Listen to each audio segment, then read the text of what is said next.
বিসমিল্লাহির রহমানির রহিম। আসসালামু আলাইকুম। কৃষি কথা ইউটিউব চ্যানেলে আপনাকে স্বাগতম। এই মুহূর্তে যে যেখান থেকে বসে আমার এই অনুষ্ঠান দেখছেন সবাইকে আন্তরিক শুভেচ্ছা জানিয়ে শুরু করছি আজকের প্রতিবেদন। দর্শক, আজ আমি আসছি সাদাতপুর বাতিয়াতে। এখানে এক ভাই হাঁসের খামার গড়ে তুলছেন, কি জাতের হাঁসের দিয়ে খামারটি করছেন এবং কোন দেশে হাঁস পালন করছেন এবং হাঁস পালন তিনি কতটুকু লাভবান হতে পারছেন এবং হতে পারবেন, এই বিষয়গুলো খোলামেলা আলোচনা করব তার সাথে এবং আপনাদের মাঝে উপস্থাপনা করব আমি হোসেন মোহাম্মদের সাথে। চলুন দর্শক, কথা না বাড়ি শুরু করি আজকের প্রতিবেদন।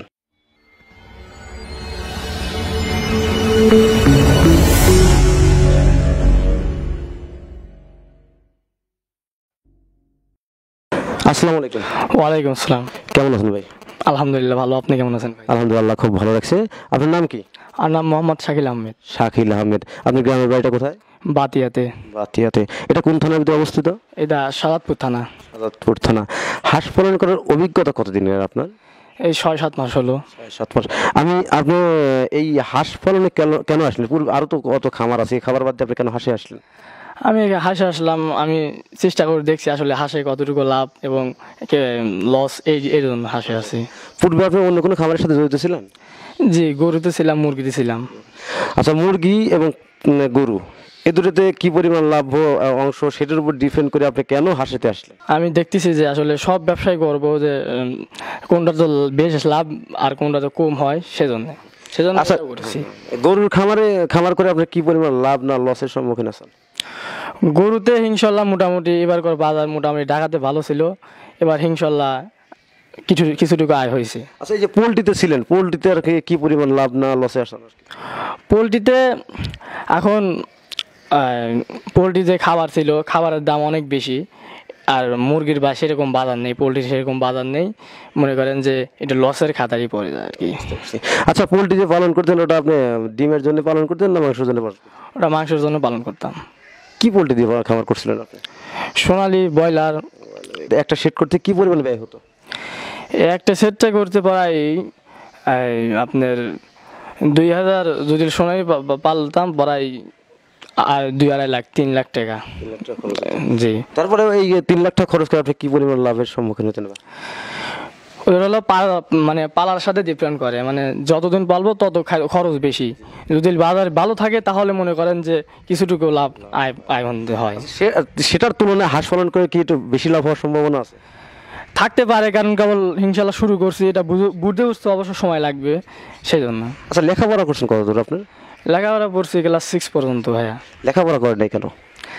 লেখাপড়া পড়িনি, কি পারিবারিক সমস্যা। একটা কথা না বললে নাই ভাই, লেখাপড়া করছে ক্লাস 6 পর্যন্ত। কেন? কারণ হচ্ছে তার পারিবারিক একটা সমস্যা, তিনি লেখাপড়া করার মানে সুযোগ হয়নি। আসলেই আমি একটা কথা বলতে চাই, যারা অল্প বয়সে লেখাপড়া বাদ দিচ্ছেন তারা লেখাপড়াটা বাদ দেওয়াটা ঠিক না। তারপরে কিছু কিছু মানুষ সাংসারিক টানে তারা লেখাপড়া বাদ দিয়ে থাকেন। ভাইয়ের হয়তো সেই সাংসারিক টানটাইতেই তার লেখাপড়াটা হয়নি, তিনি ক্লাস 6 পর্যন্ত লেখাপড়া করার পরে বিভিন্ন খামারের সাথে জড়িত হয়ে পড়ছেন। পাশাপাশি উনি গরুর খামার, পাশাপাশি পোলট্রি এবং এখন বর্তমানে হাঁসে আছেন। গরুতে যথেষ্ট লাভ্যাংশ পাচ্ছেন। দর্শক, আমার সামনে যে ভাইটি দাঁড়িয়ে আছেন, তিনি যে বিভিন্ন খামারের সাথে জড়িয়ে আছেন ছোটোবেলা থেকেই, বা অনেক ছোটোবেলা অন্য খামারের সাথে জড়িয়েছিলেন, গরুর খামার এবং পাশাপাশি মুরগির খামার। এখন তিনি হাঁসের খামার করছেন। নবীন উদ্যোক্তা, তিনি হাঁসের খামারে আসলেন, তার উদ্দেশ্য হচ্ছে তিনি বিভিন্ন খামার করবেন, আসলে কোন খামারের লাভ্যাংশ বেশি হয় সেই বিষয়টা জানার জন্যে। তিনি হাঁসের খামার যে করছেন, এখন তার তো মনে হচ্ছে যে আসলে অন্য অন্য খামারের তুলনায় হাঁসের খামারে অল্প যেতে লাভ। আচ্ছা, হাঁসের খামারে কি অল্প যেতে অনেক বেশি লাভ করা যায়? আপনার কি মনে হয়?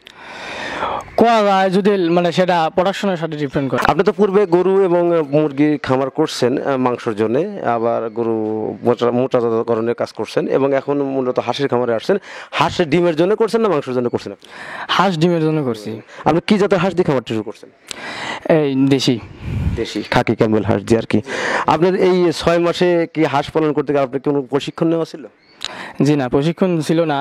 মানে শুরু থেকে বিভিন্ন যারা হাঁস পালতো তাদের কাছ থেকে শিখেছি, মানে কিছু জানিয়েছি, সেইভাবেই শুরু করেছি। মোটামুটি এখন কিছু জানি। আপনি ওই শুরু থেকেই মানে কিছু কিছু খামারে পরিদর্শন করছেন, তাদের সাথে কথা বলছেন, তাদের সাথে কথা বলার পর বুঝতে পারছেন যে না, আসলে হাঁস পালন করে অল্পতে অধিক পরিমাণ লাভ করা যায়। আপনি হাঁসের বাচ্চা দিয়ে শুরু করছেন না বড় হাঁস দিয়ে শুরু করছেন? বড় হাঁস দিয়ে শুরু করা হয়েছে। আপনি এখানে এখন কতটি বড় হাঁস আছে? এখানে বড় হাঁস আছে হলো 600। এখন ডিম দিচ্ছে কতটি? এখন ডিম মানে কমে গেছে, কিছুদিন আগে অনেকগুলা ছিল, মানে খাবার কমতো সেজন্য কমে গেছে। এই 600 হাঁসের কি পরিমাণ ডিম ছিল আপনার?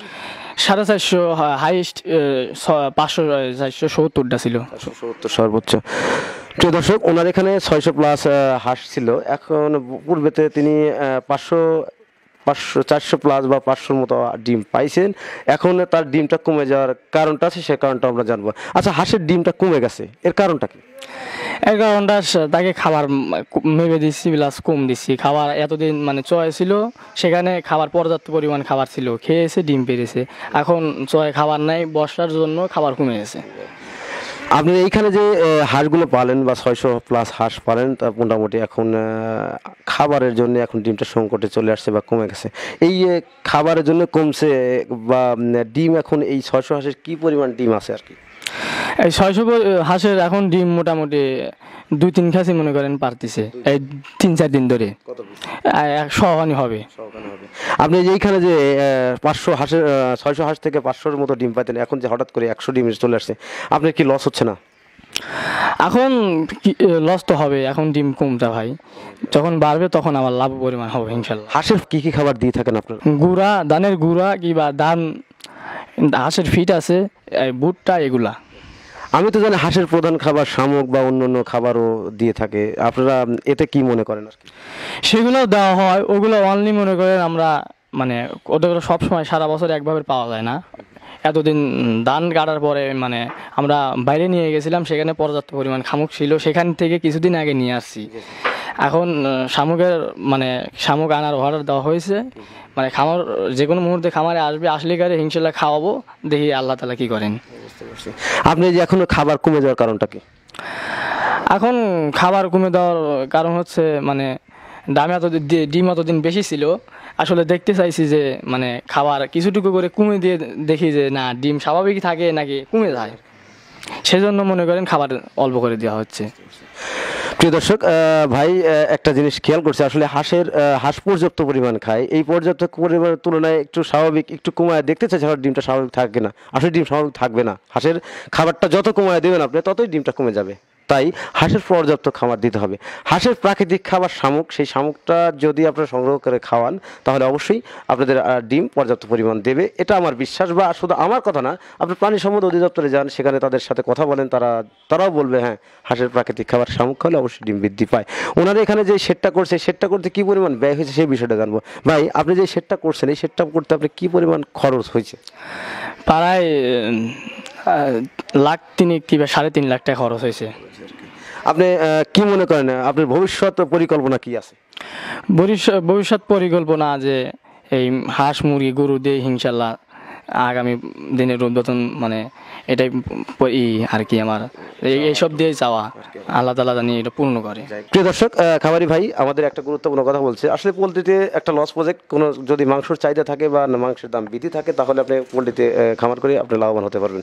তাছাড়া তার কথাতে বোঝা গরু এবং পাশাপাশি উনি হাঁস করছেন, যেখানে পোলট্রি করতেন সেখানে কিন্তু হাঁস করছেন, এই জন্যে তিনি তার মানে হাঁসের খামার করতে তার অনেকটা সুবিধা হয়েছে, কারণ যে জায়গাটা পোলট্রি রাখতেন সেই জায়গাটা এখন হাঁস ব্যবহার করছে। ওনার এখানে যে হাঁসগুলো থাকবে, এই হাঁসগুলো ওনারা নিয়ে গেছেন এখন বিলের মধ্যে, এখানে ওই বিলের মধ্যে হাঁস অন্যান্য খাবার খাওয়াচ্ছে। এবং হাঁসগুলো আপনার আসবে কখন? আজ আসবে হলো আসরের পর, মাগরিবের আগে আসবে। তখন হাঁসের কী দিবেন? তখন এখানে ধান গুঁড়া বীজাণু আছে, সেগুলো খাবে।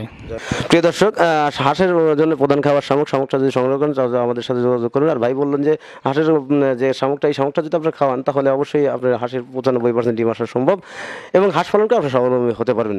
শামুক ক্রয় করে খাওয়ান এবং হাঁস পালনকে অধিক পরিমাণ ডিম উৎপাদন করেন এবং হাঁসের খামার করে আপনি স্বাবলম্বী হন, দেশের অর্থনীতিতে গুরুত্ব ভূমিকা পালন করুন।